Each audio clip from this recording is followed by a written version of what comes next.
जहां पे आपके रिवॉर्ड्स को अनप्रेडिक्टेबल बना दिया जाएगा।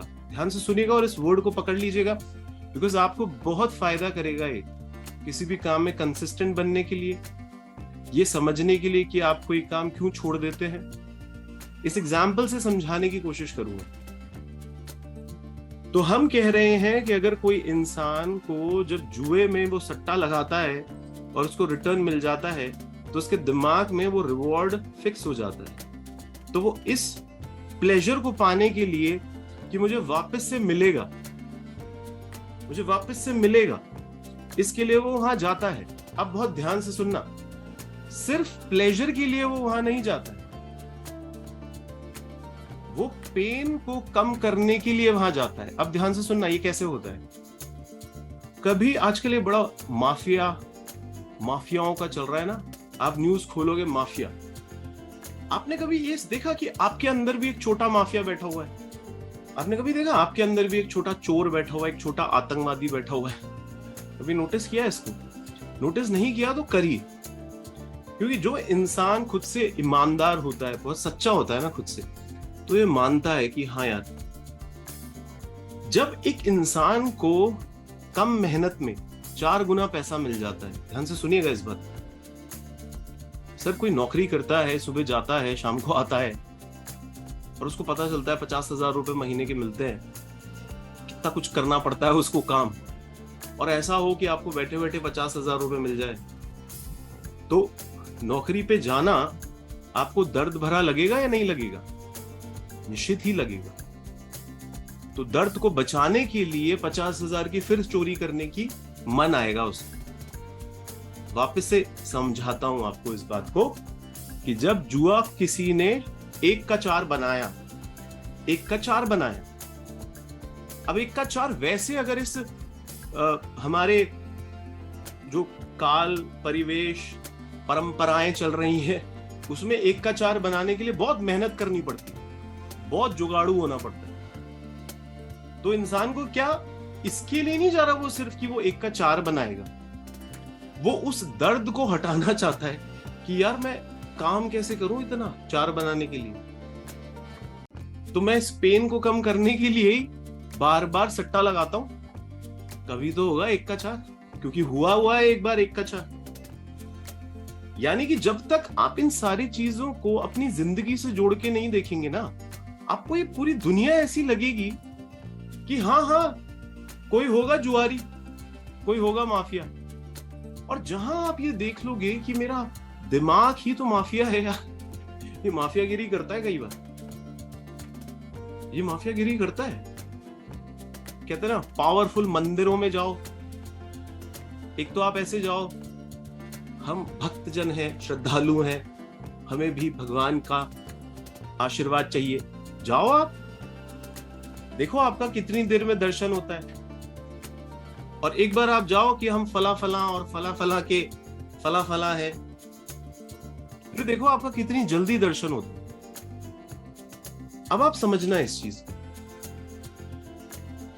कि एक इंसान लाइन में लगने के दर्द को हटाना चाहता है, एक इंसान अपने काम जल्दी कराना चाहता है,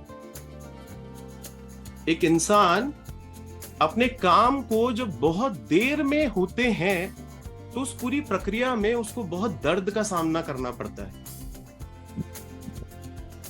अगर आप जिम के अंदर जाएंगे और जिम में कोई ये कहता है कि सिर्फ तेरे कुछ इंजेक्शन फूंक दूंगा और तेरी बॉडी बन जाएगी, तो जब ये कहते हैं कि भाई तेरी जल्दी बॉडी बन जाएगी, देख एक तरीका तो ये है कि तू 1 साल तक तू डाइट को फॉलो कर, तू इतना पैसा लगा, फिर तू इतनी मेहनत कर, फिर तेरी बॉडी बनेगी। और एक ये भी रास्ता है, इस रास्ते में लोग मरे नहीं है, मर सकते हैं पर मरे नहीं है, 100 में से 1 मरता है, तू थोड़ी ना मरेगा। तो आप कहोगे मैंने तो कभी ऐसा काम नहीं किया। मैंने आपको फिर कहा सर, बात ये नहीं है कि आप माफिया हो, बात ये भी नहीं है कि आप जुआरी हो, यहां पर बात ये भी नहीं हो रही कि आप पुलिस वालों के आगे धौंस जमा के अपना काम करवाते हो, या मंदिरों में आप लाइनों को हटा के किसी का नाम लेके दर्शन करते हो। बात ये बिल्कुल नहीं है कि आपने कोई स्टेरॉइड का इंजेक्शन लगा के अपनी बॉडी बनाई है। बात ये है, ये सारी चीजें जो मैंने आपको बताई, अगर आपने अपने आप को इन सब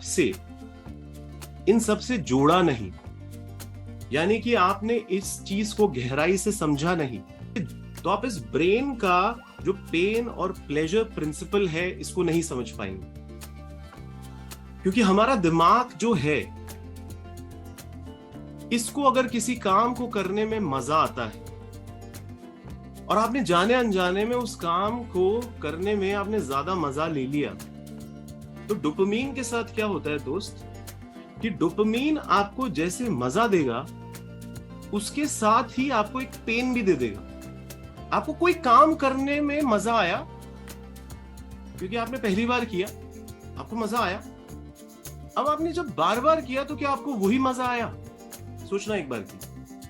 क्यों ऐसा होता है कि कोई काम जब सबसे पहली बार करते हैं और सच में अगर आपको अच्छा लगता है तो आपको मजा आता है। आप याद करो ना यार, मारियो खेलते थे हम वीडियो गेम, तो मारियो में स्टेजेस होती थी, तो जिसने फर्स्ट स्टेज को बार बार खेल लिया उसको वही मजा थोड़ी ना आता था, वो और खरीदना चाहता था, और कैसेट्स। जो पैसे वाले थे वो ज्यादा कैसेट्स खरीद लेते।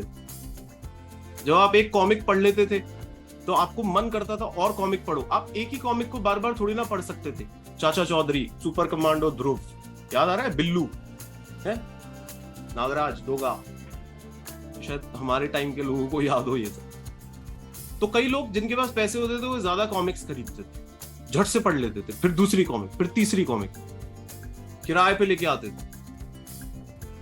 तो कहने का मतलब है, अगर हमने इस पूरे प्रोसेस को समझा कि बचपन से अभी तक हमारा माइंड किस तरीके से नोवेल्टी, यानी कोई भी जो नई चीज है उसमें जो आपके डोपामीन का रश हुआ, यानी आपको प्लेजर आया, किसी चीज को करने में मजा आया, अगर वो मजा आपने बिना अवेयरनेस के वो मजा ले लिया, तो आपके अंदर वापस से कुलबुलाहट होगी, चुलबुलाहट होगी कि आप कुछ और करो, कुछ और करो। क्योंकि मैं बार बार कह रहा हूं, डोपामीन मजा लेना नहीं है, मजे के लिए आपके अंदर एक कुलबुलाहट है। फिर से कहूंगा, सेरोटोनिन जो होता है वो आपको प्रेजेंस में अच्छा फील करवाता है। प्रेजेंस अच्छा लग रहा है उसको, खुश है वो, तृप्त है वो। पर ये जो डोपामीन है ये आपको उकसाता है, आपको बोलेगा कि कुछ कर। और हम जितना जल्दी इसको समझेंगे उतना आपको ये समझ में आएगा कि मैं अगर अपना बेस्ट वर्जन बनना चाहता हूं और मैंने कुछ आदतें अपनी जिंदगी में डालनी है और मुझे कुछ आदतों को अपनी जिंदगी से हटाना है, ये पॉसिबल नहीं हो सकता जब तक आप डोपामीन और सेरोटोनिन को ढंग से नहीं समझेंगे।